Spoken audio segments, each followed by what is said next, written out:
Hello বন্ধুরা, তোমরা সবাই কেমন আছো? আশা করি ভালো আছো, আমিও ভালো আছি। আজকে একটা নতুন ভিডিও নিয়ে চলে এসেছি। আজকে দুপুরবেলা একটা জায়গায় যাওয়া ছিল, এই যে যাচ্ছি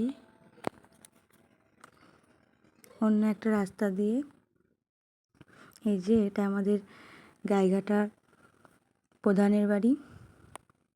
এই যে ফাঁকা রাস্তা দেখা যাচ্ছে, আমরা যাব।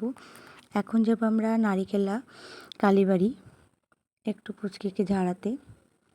এই যে যাচ্ছি।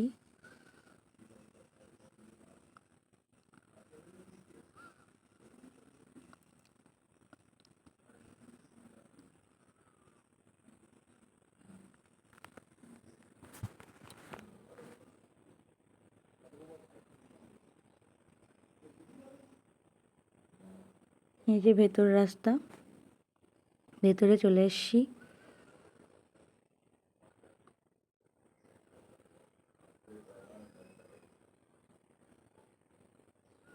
অনেকেই এই রাস্তাটা চেনো, যারা এসেছো তারা ঠিকই চিনবে।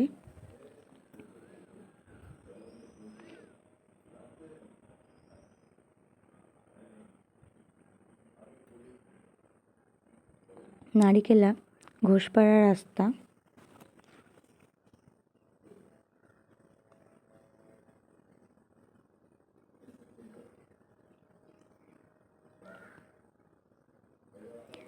আমার ওই কালীবাড়ি যাই, মাঝে মধ্যেই যাওয়া হয়, খুব ভালো লাগে ঠাম্মাটার কাছে।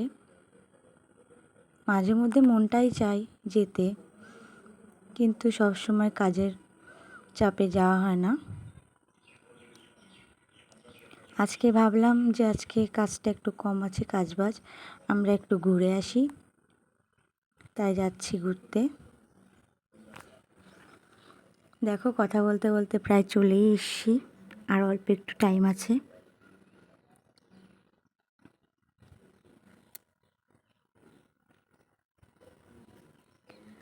ঠাম্মার কাছে গেলেই ঠাম্মা আমাকে যা প্রশংসা করে আমাকে নিয়ে সবার কাছে, সেই গল্পই করে ঠাম্মা আমার কাছে।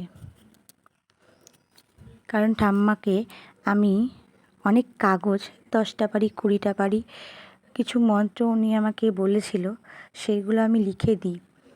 উনি তো বয়স্ক, বলতে পারে না, বলতে ভীষণ কষ্ট হয়, তাই জন্য উনি আমাকে বলে লিখে নিয়ে আসতে। আমি কাজের মধ্য দিয়েও 10টা পারি 20টা পারি লিখে ওনাকে দিই। উনি বলে দিলেই যে তোর লেখাগুলো প্রশংসা করে সবাই, ওগুলো দূর দূর থেকে নিয়ে যায়, কত দূর থেকে এসে নিয়ে যায়। ওনার ভক্ত অনেক দূর পর্যন্ত আছে, নিয়ে যায়। চলো কোন কোন রাস্তা দিয়ে যাওয়া যায় সেই ঠাম্মাটার বাড়ি কালীবাড়ি।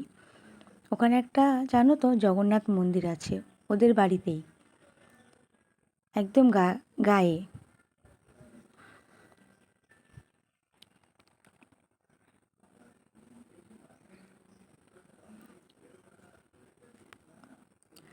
আমার হাজবেন্ডের আবার বন্ধু হয় ঠাম্মাটার নাতি। ওই যে এবার যাচ্ছি নেমেই, হেঁটে হেঁটে। এই যে ঠাম্মাটা কি কাজ করছে, যে ঠাকুর। আজ এই পর্যন্তই। আমার এই ছোট্ট ভিডিওটি যদি ভালো লেগে থাকে তাহলে লাইক কমেন্ট শেয়ার করতে ভুলবেন না। টাটা, দেখা হচ্ছে নেক্সট ভিডিওতে।